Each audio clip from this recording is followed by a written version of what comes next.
and thanks so much for joining us on the Sierra Bible Church Sermon of the Week. We hope you enjoy this message by Nate Milnik.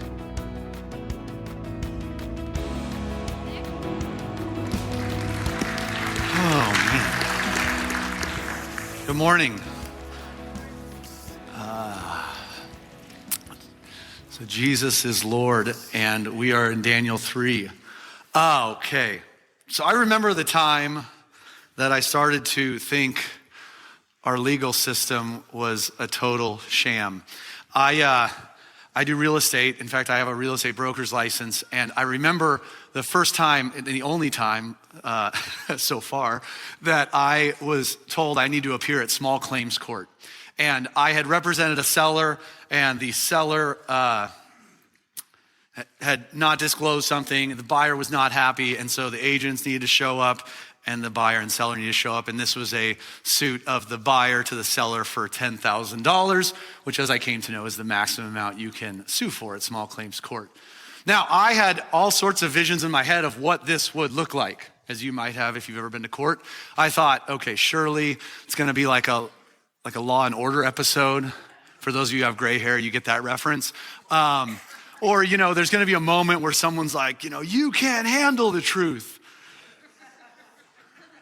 And it wasn't any of that. I showed up, and the judge, you enter the room, and he kind of goes, okay, we have, 8 cases today. Is so-and-so here, and is so-and-so here, and is this case here, and do you have everything you need? And they get to us, and again, I'm just there supporting the seller with some documents, and they look at us and they go, you know what? You're not even going to appear in court today. What you need to do is go with this guy in the back. He's a court-appointed mediator, and you need to go talk to him. So all of the parties get up, we leave the courtroom, we go and talk to this mediator. Now, if you've never known what a mediator is or dealt with one, they basically have a real simple job. It's to make kind of everybody mad and to get everyone to somehow chip in and be convinced that somehow they're in the wrong, and there's no way they'll win if you end up going actually before the judge. They won't say that, of course, but that's what the job is, I came to know. And so we go to this mediator, and he would bring us and the sellers in, and he'd say, oh, well, here are the photos, and here's this, and there's just no way the judge is going to listen to your side. And then we'd be like, oh, well, this is not good, and you leave the room. And then the other side comes in, and I'm pretty much sure he's saying the same thing to them. Like, hey, if you guys go before a judge, they have this and this, and they're just not going to listen to you. And so what ends up happening is you go back and forth. And so in this case, what ended up happening was, again, I thought my seller was okay. I thought everything was fine. I thought they were in the right, and that a just decision would prevail. What ended up happening in this case, though, was the seller ended up paying $2,000 to the buyer. I and my dad and our brokerage ended up paying $1,000 to the buyer. And the other agent who represented the buyer ended up paying $1,000 to the buyer. And so there's $4,000 exchanged.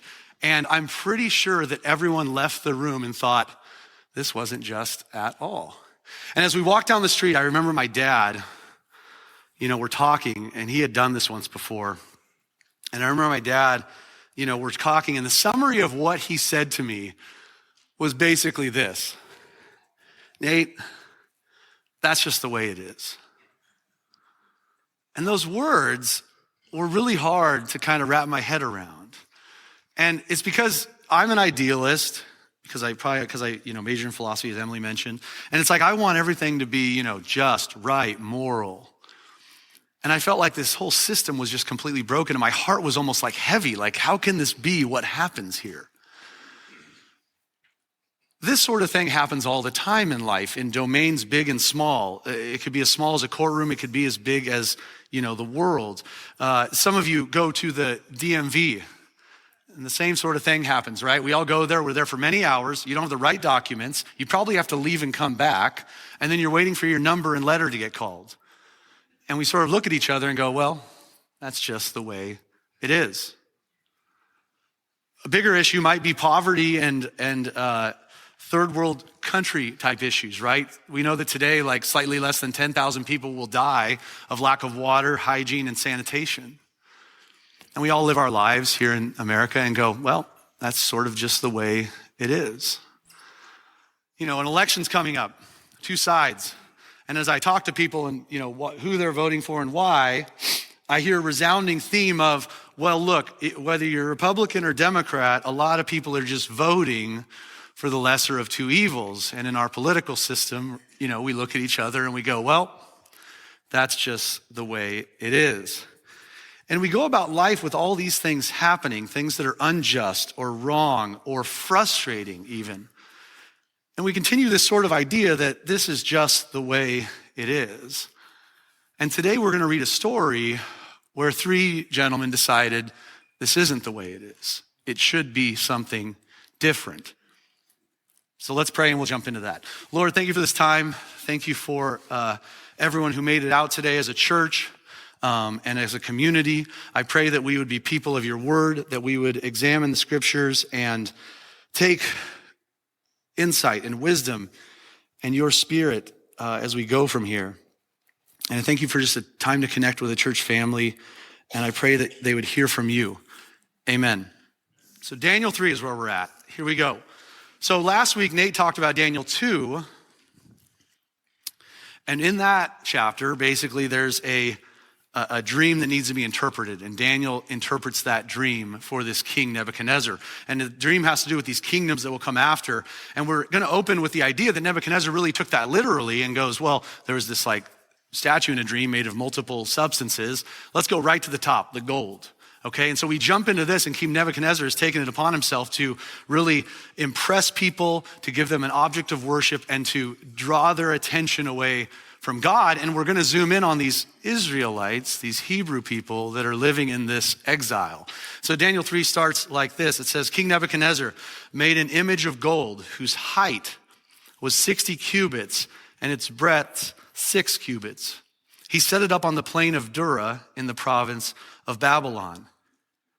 So that's pretty interesting idea. If you Google, Nebuchadnezzar's image, you'll find that a lot of people think online that it was this huge statue that looked like Nebuchadnezzar, but the text really doesn't say that. It says there's just this image that he sort of erects in the middle of this plain. And so you imagine this plain and you read the 60 by 6, that's about 1.5 feet each. So it's really 90 feet tall and about 9 feet in diameter. So it's this very tall thing in this plain. Dura just means kind of flat land or plain, so it's not quite clear where this was, but you imagine that people would come and from quite a bit of ways they could just see this thing made of pure gold. And he's made it, so that people you're going to see will bow down. And this would be an affront to these Jewish kids. And here's what happens next. It says, then King Nebuchadnezzar sent to gather the satraps, the prefects, and the governors, the counselors, the treasurers, the justices, the magistrates, and all the officials of the provinces to come to the dedication of the image that King Nebuchadnezzar had set up. So he sends out and says, look, I need both the senators and the House of Representatives, but also I need the governors of states, the county administrators. Let's get everybody out here to really honor this thing. And so he gets everyone around. It says, then the satraps, the prefects, the governors, and the counselors, the treasurers, the justices, the magistrates, and all the officials of the provinces gathered for the dedication of the image that King Nebuchadnezzar had set up. And they stood before the image that Nebuchadnezzar had set up. So everyone gathers, they all stand there, and it says this, and the herald proclaimed aloud, you are commanded, O peoples, nations, and languages, that when you hear the sound of the horn, pipe, lyre, trigon, harp, bagpipe, and every kind of music, did you guys catch that? That's what an ancient rock band looked like. If you missed it, I'll play it back if you're lucky, but he's also going to read that 3 more times. So just look up there when that happens, okay? Because this is rock and roll. And what's interesting is this society is not much different than ours, right? You have a king constructing an image, something that people will be drawn to, that people will worship, that they'll bow down, that they'll spend time honoring because of the importance of Nebuchadnezzar. Right? It may not be this day and age, it's that. We have phones, we have screens, we have signed Joe Montana jerseys like my dad that we put up on walls, right? These things that we look at and we sort of bring honor to people through them or honor to things through them. And so he says, when the music plays, we're going to do this. And so it goes on. He says, you are to fall flat down and worship the golden image that King Nebuchadnezzar has set up. And whoever does not fall down and worship shall immediately be cast into a burning, fiery furnace. Therefore, as soon as all the peoples heard the sound of the hornpipe, lyre, trigon, harp, bagpipe, and every kind of music, all the peoples and nations and languages fell down and worshiped the golden image that King Nebuchadnezzar had set up. So far, there's not too much controversial here, unless, of course, you are a Jewish person living in exile. In that case, there's lots going on here. There's been something called an idol that you're supposed to worship, and there's this music that plays, and you're supposed to bow down. And we know from the previous chapter that there's Daniel and these three guys, Shadrach, Meshach, and Abednego. And we're going to see here what their response is to this, but it's not through them, it's from the report to the king about them. And so here's what is said. It says, therefore, at that time, certain Chaldeans came forward and maliciously accused the Jews. They declared to King Nebuchadnezzar, O king, live forever.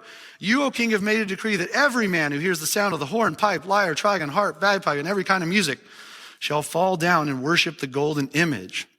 And whoever does not fall down and worship shall be cast into a burning, fiery furnace. There are certain Jews whom you have appointed over the affairs of the province of Babylon. It's not just guys living in a cave. These are guys that are working in positions of political power. It says, Shadrach, Meshach, and Abednego, these men, O king, pay no attention to you. They do not serve your gods or worship the golden image that you have set up. So think about how that works for these guys. They're not living in a cave. They're going to their jobs. They're working in the province of Babylon, it says, in areas of government. So you can imagine how this works out, right? They show up to the plain of Dura. They're supposed to bow down, and they just stand there. Now imagine being one of their friends who's not Jewish. You'd kind of nudge them and be like, hey, listen, Shadrach, the next time the music plays, let's go ahead and bow down. And Shadrach, well, I'm Jewish. I don't worship that. He goes, look, hey, I know, but I don't really worship it either, but this is just the way it is. And then, you can imagine, then a friend, that is a Hebrew says, hey, a Jewish person says, look, I'm bowing down because I just don't want to die.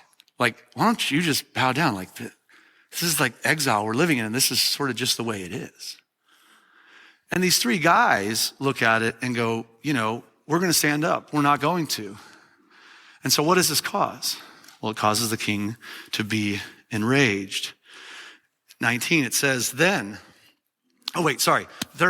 Then Nebuchadnezzar in a furious rage commanded that Shadrach, Meshach, and Abednego be brought.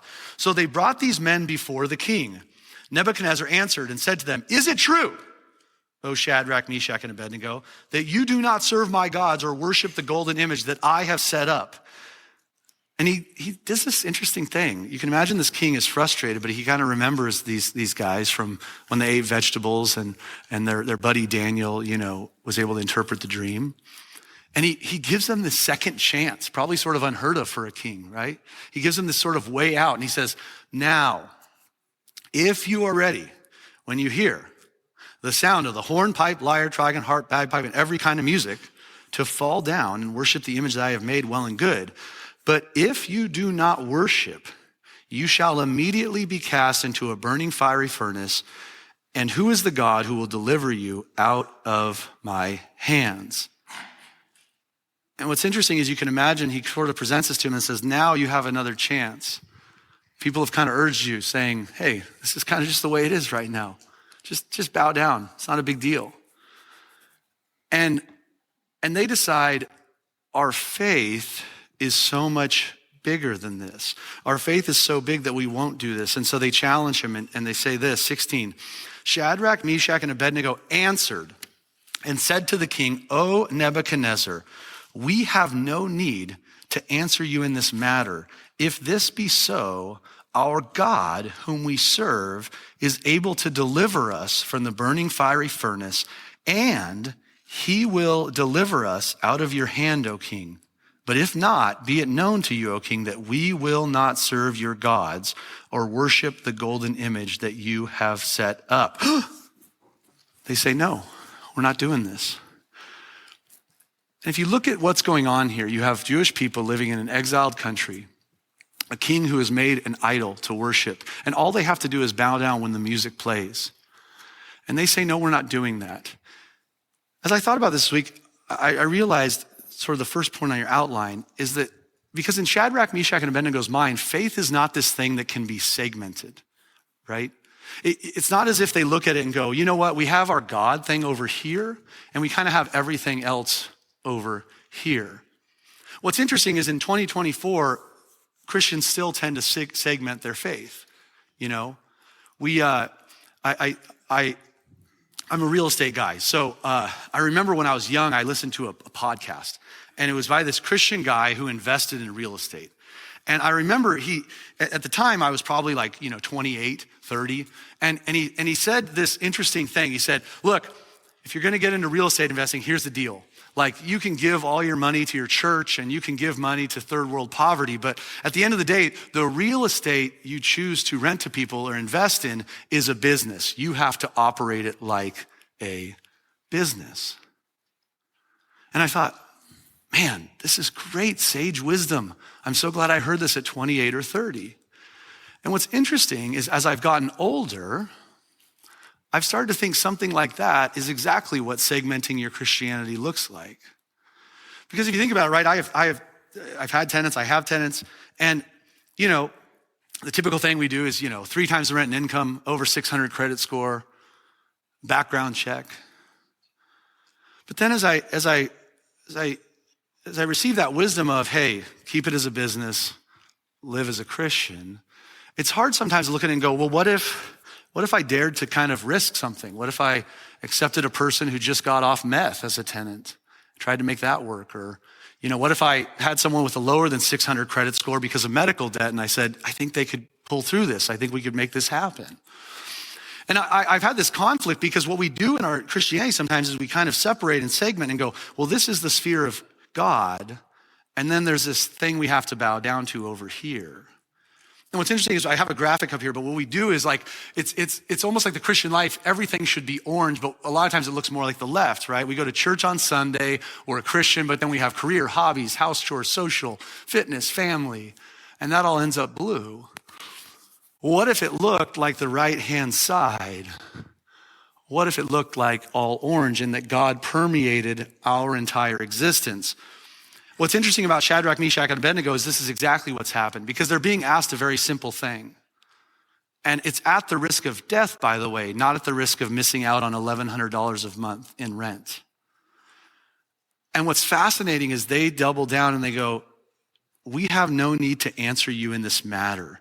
If this be so, our God whom we serve is able to deliver us from the burning fiery furnace. I read a quote this week and I shared it with my wife and I thought I'd put it up here. It's by a guy who's kind of a controversial Christian. His name's Gabe Lyons, and he said this. He said, an uncomfortably large segment of Christians would rather agree with people around them than experience even the mildest conflict. Isn't that hard to look at and go, that's, my wife immediately goes, that's me. It's like, do you realize this is like an indictment of you? But I think what leads to this is the fact that our faith sometimes is segmented. And why is this? Well, this kind of transitions into that second point, which is what Shadrach, Meshach, and Abednego also say at the end of that text. So they have this faith where they say, look, our God is going to protect us. But then they say these 3 words that are sort of the essence of faith. And if you read the text in we'll start in 17. It says, if this be so, our God whom we serve is able to deliver us from the burning fiery furnace, and he will deliver us out of your hand, O king. But if not, think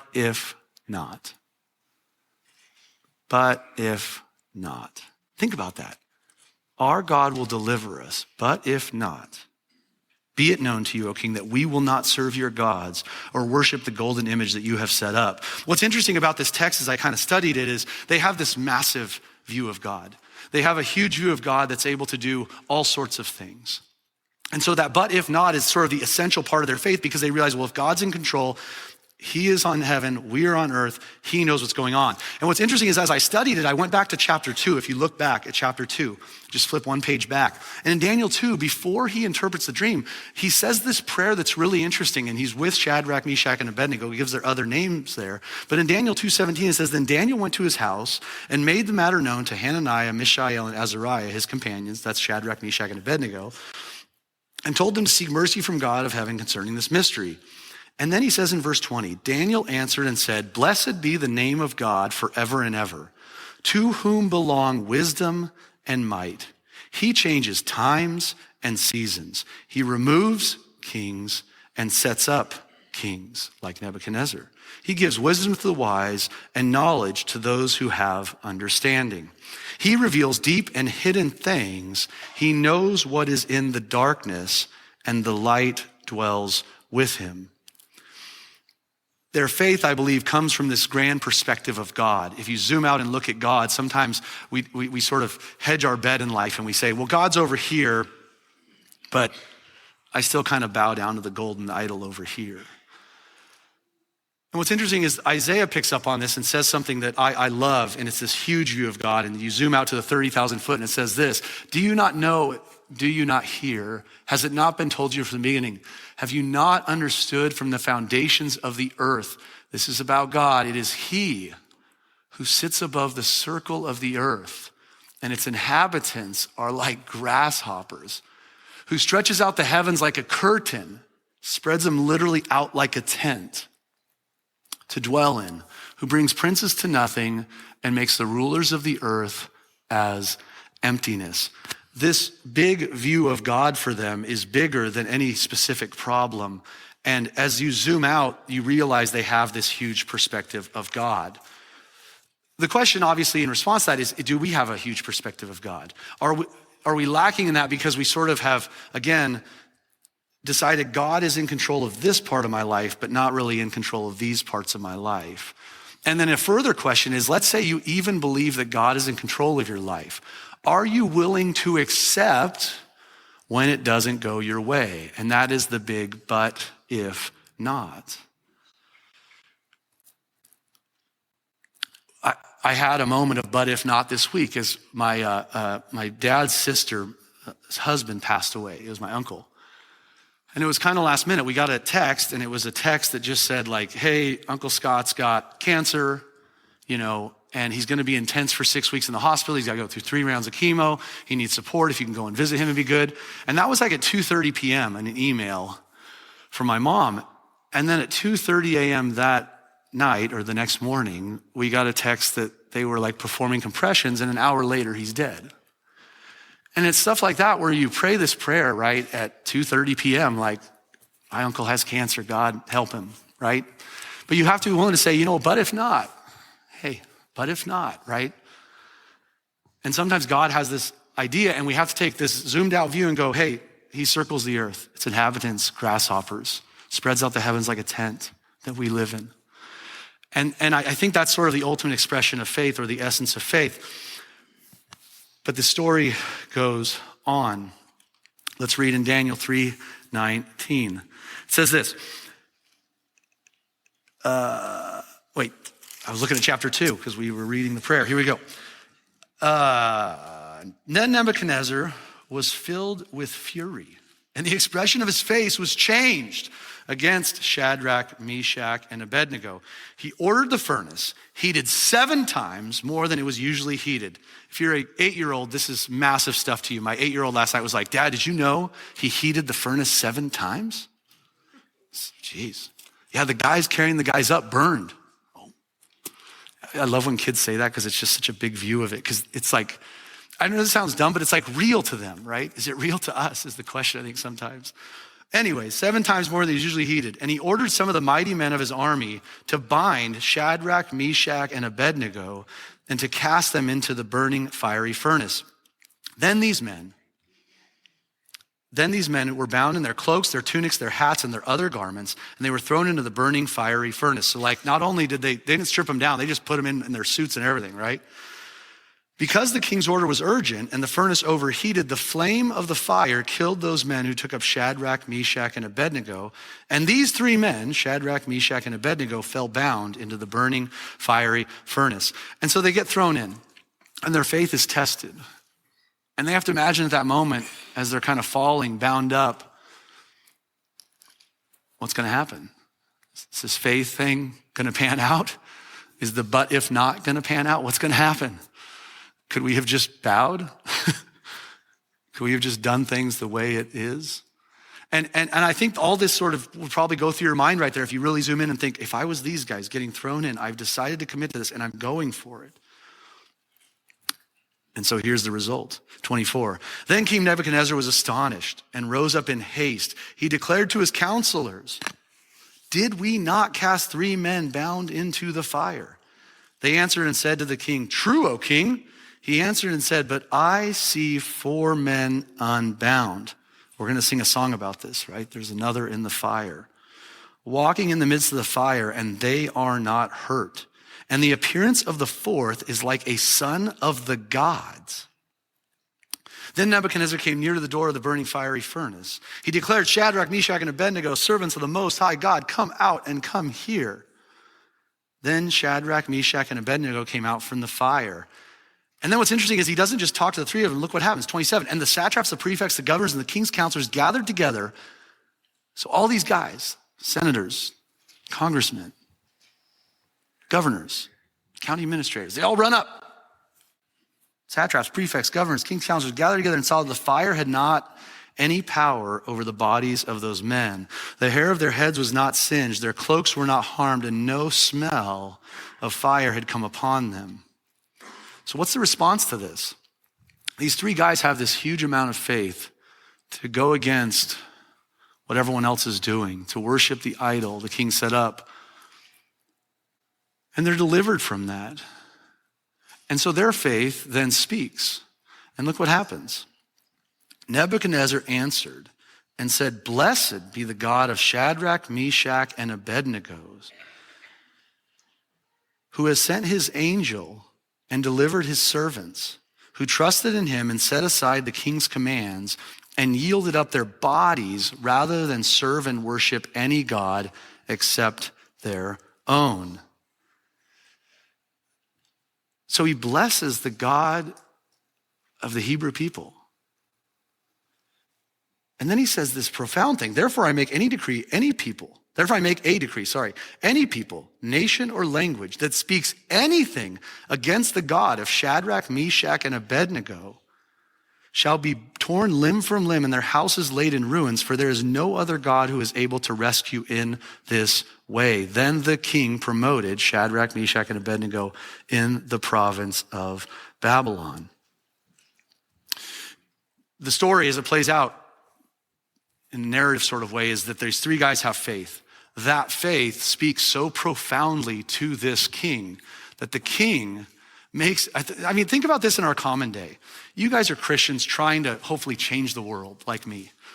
And what's interesting is that we try to change the world by going out there and, you might take a protest sign or you vote a certain way or you help at a food pantry or you try to do something such that, it changes the way things are.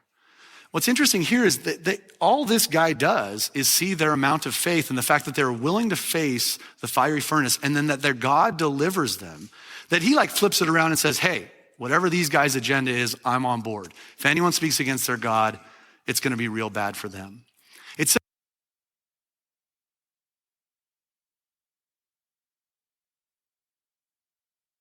based on this. It's that faith results in Christians showing others not what it is, but what it should be. A way to think of that is it shows people that you don't have to bow and do what is, but that you can stand and show people what it should be. And what's interesting is the Bible sort of echoes this. We see time after time this sort of thing happens. It happens in Daniel here. It also happens in Acts 4, which is an interesting passage. In Acts 4, you have 2 of the disciples that have decided to challenge, the ruling Jewish class of the day. And in 4:13, it says that these rulers, or the high priest at the time, it says, now when they saw the boldness of Peter and John and perceived that they were ordinary men. Oh, is this not up there? Oh, it is up there. We got it? Sorry, Carrie, I didn't realize it was up. Now, when they saw the boldness of Peter and John and perceived that they were uneducated, common men, they were astonished, and they recognized that they had been with Jesus. I think that's a New Testament equivalent of seeing people who were committed to fire get delivered through it by their God, and you go, these guys believe in a real God. These guys have been with Jesus. What's interesting is that I put a question on the outline of, how do others see your faith? One of the thoughts I have around that idea goes to this idea of an ancient Indian folk tale. And some of you may have heard this, but there's this grandson who's complaining to his grandmother. And he says to her, I got college and I got this girl I'm trying to date and I'm trying to keep up with work and my studies and I'm trying to study for this exam. I just have too much going on. I'm under great duress. You can hear that as a test of faith or what is happening. And she begins to boil 3 pots of water. And she, in the pots of water, puts in one an egg, in another a potato, and in the third one some tea leaves. So again, egg, potato, tea leaves. And she heats them up, and as soon as they're done, he's still, going on and on about all his problems. And as soon as it's done, she sets them in front of him, takes them out of the boiling water, sets the potato, the egg, and the tea in front of him. She says, here's your possible responses to your problems. Number 1, you can be like the potato. It softens under great duress. Number 2, you can be like the egg. It hardens under great duress. Or the tea leaves.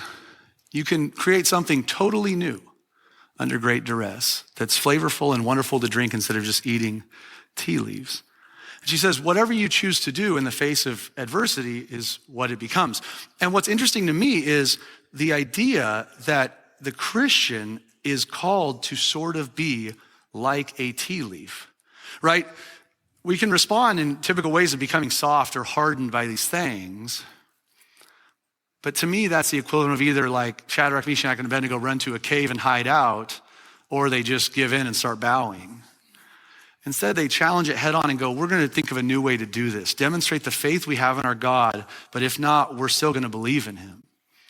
And to me, that's what faith as a Christian should look like, right? Faith results in Christians showing others not what it is, but what it should be. And the 4th point, the last point today as I close up, because I'm going to be over time again, which I always am, is this. It's the application point of today, if anything, and I hope it speaks to you because it spoke to me this week. It says, what does your faith show others the world should be like? So forget about what it is, but what it should be like. Now, in this text, Shadrach, Meshach, and Abednego have faith and respond, and Nebuchadnezzar sees their faith and responds himself. Now, when we consider how someone might see faith, there's an interesting passage in the New Testament. And you see that we could talk about James where it says, I'll show you my faith by what I do. But in the New Testament, there's this interesting text in 2 places where Jesus is in a house and there's sort of a party going on, a lot of people around, and there's this lame guy that wants to get healed. And he can't get inside the house. You may have heard this story. How many of you have heard this story? Come on. All right, my Awana people, good. And what happens is his friends jump up on the roof and it says they actually physically remove the roof and lower him in. And in that text, it says a really interesting thing about what Jesus does. It says this, and when Jesus saw their faith, he said to the paralytic, son, your sins are forgiven. And when Jesus saw their faith, he said to the paralytic, son, your sins are forgiven. And it's this weird idea that somehow you can see faith and it's not just this sort of ethereal thing that I have and I can't do anything about and I can't do anything with. And the 4th point is exactly that. It says, what does your faith show others the world should be like? What it doesn't say is, what does your mouth moving show people in the world? Or what does your political opinion show people in the world? Or what does your protest sign show people in the world? I said, what if Christians could do things such that people of this world would observe and say, for there is no other God who is able to rescue this way. For there's no other God who is able to love this way. For there's no other God who is able to redeem this way. For there's no other God to offer grace in this way.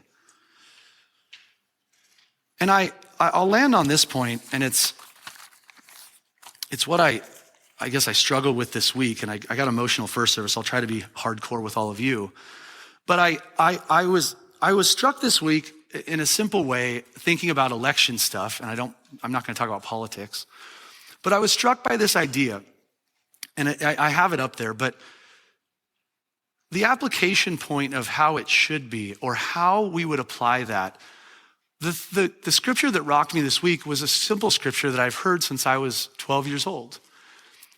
And if I asked you, what are the top 2 commandments? You guys learned this. I remember learning this in junior high with Connie Nepper, right? At this church.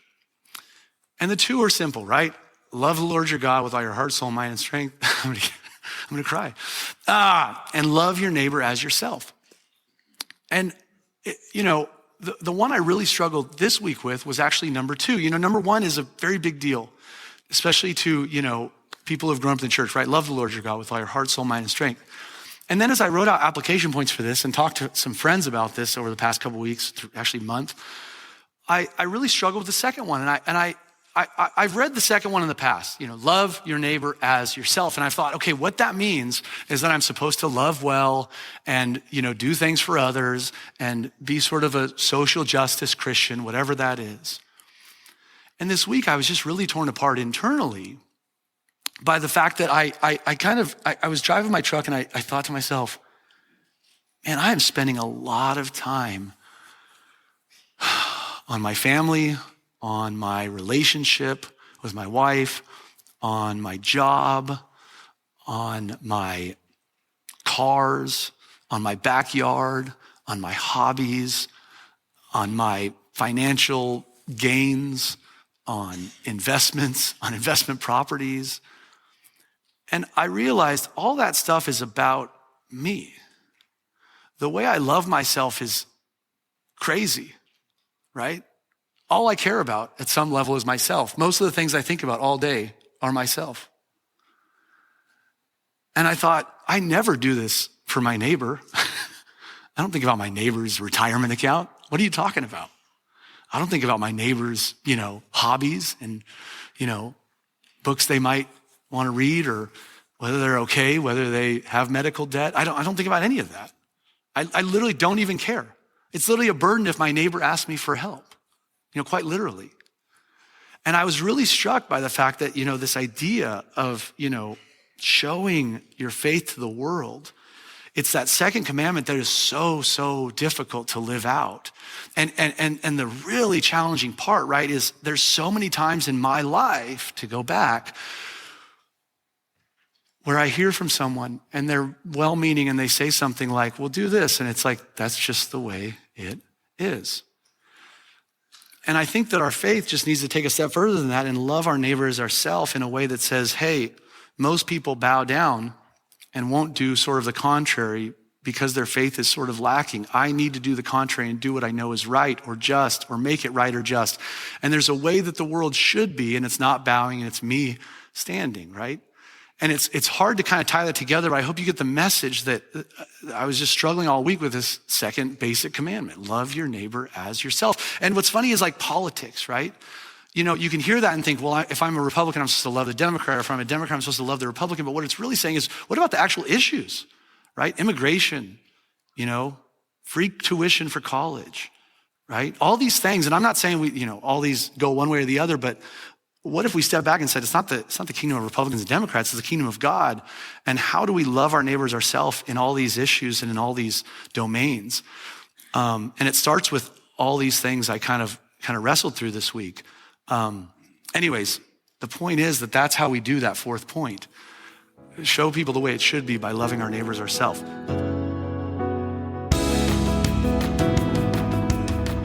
Thanks so much for joining us, church. We hope that you enjoyed this message. If you'd like to check out more messages like this or learn about ways that you can get connected or support financially, please visit sierrabible.com.